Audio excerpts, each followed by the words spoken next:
My name is Mack Thomas, the chef and owner of MacQue's Barbecue. We've been in business since 1986. My wife and I started a catering business, and we moved to Sacramento where we opened up a catering kitchen. So we opened up a catering kitchen, which was our first location at 8101 Elder Creek. We've been there for 31 years, and we moved to Elk Grove for our second location.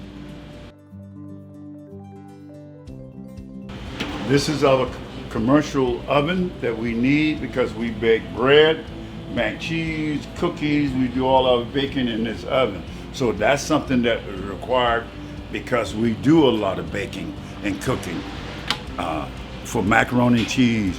This is our proof oven where we actually have our rolls. We proof them here and we bake them in our oven. This is our holding cabinet, which we have for all cooked food coming off the grill. It's hot food, goes in backup food for the holding cabinet. We have a fryer that we use because we do kettle chips. If you're not doing any type of frying, then you might not need a fryer. But we need a fryer because we do kettle chips. We have a stove with cooking tops, and we also have our pot stove. So here we keep the big pots on. So these are all the things that we had to have, and these are where we fill our pots with water so that we won't have to try to put the pots with full of water because they get heavy. This is a hand sink that we have in our kitchen area for us to keep our hand clean. This is our ice machine that we need because we have sodas that we have to. This is a big ice maker that we have here. This is one of our walk-in, not a walk-in freezer, but a door freezer that we use to keep our frozen, like rolls, and we keep our kettle chips in here. This is our walk-in where we keep all our prep food. Once we clean it and get it prepped, we store it in here to keep it at temperature. This is our 3-hole sink for where we wash dishes.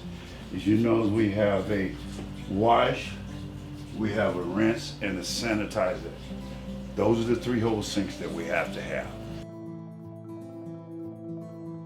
It's important to make sure you have a hand sink in your working area in this area. We have one here so when the guys finish, they can wash their hands. As I always told you, you got to keep your hand clean at all times.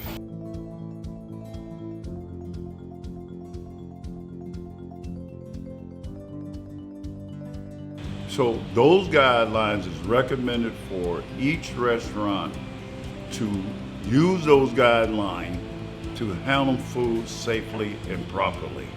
So I suggest that you make sure you study those guidelines and make sure you keep the warmers that you have set at their guidelines, and that way you won't go wrong. You need a plan on what you want to do or what type of restaurant you want to open. Without a business plan, you can't go any further because you're going to have a business plan. It's a requirement for all entrepreneurs.